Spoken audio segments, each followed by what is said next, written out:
નમસ્કાર મિત્રો, સ્વાગત છે તમારું અમારી યુટ્યુબ ચેનલમાં। તો મિત્રો, ગુજરાત હાઈકોર્ટ તરફથી અલગ અલગ પોસ્ટ પર ભરતીની જાહેરાત કરવામાં આવેલી છે કે જેમાં મિત્રો પટાવાળાની પોસ્ટ છે, કોમ્પ્યુટર ઓપરેટરની પોસ્ટ છે, નાયબ સેક્શન ઓફિસરની પોસ્ટ છે, ડ્રાઈવર છે, સ્ટેનોગ્રાફર છે। તો આવી અલગ અલગ પોસ્ટ પર ભરતીની જાહેરાત કરવામાં આવેલી છે। અંદાજે 1318 જેટલી જગ્યા પર આ ભરતીની જાહેરાત કરવામાં આવેલી છે। તો ભરતી વિશે માહિતી મેળવશું, પરંતુ તે પહેલા વિડીયો ગમે તો લાઈક અને શેર કરી દેજો। ચેનલમાં નવા હોય તો ચેનલને સબસ્ક્રાઇબ કરી દેજો। તો ચાલો મિત્રો, વિડિયાની શરૂઆત કરીએ। તો મિત્રો, આ જે જાહેરાત છે તે હાઈકોર્ટ ઓફ ગુજરાત તરફથી આપવામાં આવેલી છે। ગુજરાત હાઈકોર્ટ જિલ્લા અદાલતો, ઔદ્યોગિક અદાલતો અને મજૂર અદાલતોમાં જે જગ્યાઓ ખાલી છે તે જગ્યાઓ ભરવા માટેની કંઈક જાહેરાત આપવામાં આવેલી છે। ગુજરાત હાઈકોર્ટ એ ગુજરાત રાજ્યની ઉચ્ચ અદાલત છે કે જેની હકુમતમાં સમગ્ર ગુજરાત રાજ્યનો સમાવેશ થાય છે। ગુજરાત હાઈકોર્ટ દ્વારા હાઈકોર્ટ ઓફ ગુજરાત, જિલ્લા અદાલતો, ઔદ્યોગિક અદાલતો અને મજૂર અદાલતોમાં જે જગ્યાઓ ખાલી છે તો તે જગ્યાઓ સીધી ભરતીથી ભરવા માટેની પ્રક્રિયા છે તે વર્ષ 2024માં કરવામાં આવશે અને જેની જાહેરાત આપવામાં આવેલી છે। તો ચર્ચા કરી લઈએ મિત્રો કે કઈ કઈ પોસ્ટ છે અને તેમાં કુલ કેટલી જગ્યા પર ભરતી આવનારી છે। તો મિત્રો, જે પહેલી પોસ્ટ છે તે ઇંગ્લિશ સ્ટેનોગ્રાફરની પોસ્ટ છે કે જે હાઈકોર્ટ ઓફ ગુજરાતમાં રહેશે। મિત્રો, આ જે પોસ્ટ છે ગ્રેડ 2 ની, તેમાં કુલ 54 જેટલી જગ્યા છે। ત્યાર પછી ડેપ્યુટી સેક્શન ઓફિસરની પોસ્ટ છે તે પણ મિત્રો હાઈકોર્ટ ઓફ ગુજરાતમાં જ રહેશે કે જેમાં મિત્રો કુલ 122 જેટલી જગ્યા છે।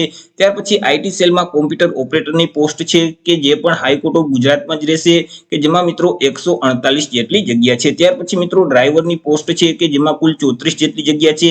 ત્યાર પછી મિત્રો વર્ક 4 પટ્ટાવાળાની પોસ્ટ છે કે જેમાં કુલ 208 જેટલી જગ્યા છે। ત્યાર પછી કોર્ટ મેનેજરની પોસ્ટ છે કે જેમાં કુલ 21 જગ્યા છે। હવે મિત્રો, આ 6 જે પોસ્ટ છે તે હાઈકોર્ટ ઓફ ગુજરાત માટે જ રહેશે। ત્યાર પછી ચર્ચા કરી લઈએ જિલ્લા અદાલતો, ઔદ્યોગિક અદાલતો અને મજૂર અદાલતોમાં જે જગ્યાઓ ખાલી છે તો તે જગ્યામાં કઈ કઈ પોસ્ટ છે અને તેમાં કુલ કેટલી જગ્યા છે। તો તેમાં મિત્રો ગુજરાતી સ્ટેનોગ્રાફર ગ્રેડ 2 ની જે પોસ્ટ છે તેમાં કુલ 214 જેટલી જગ્યા છે। ગુજરાતી સ્ટેનોગ્રાફર ગ્રેડ 3 ની જે પોસ્ટ છે તેમાં કુલ 307 જેટલી જગ્યા છે।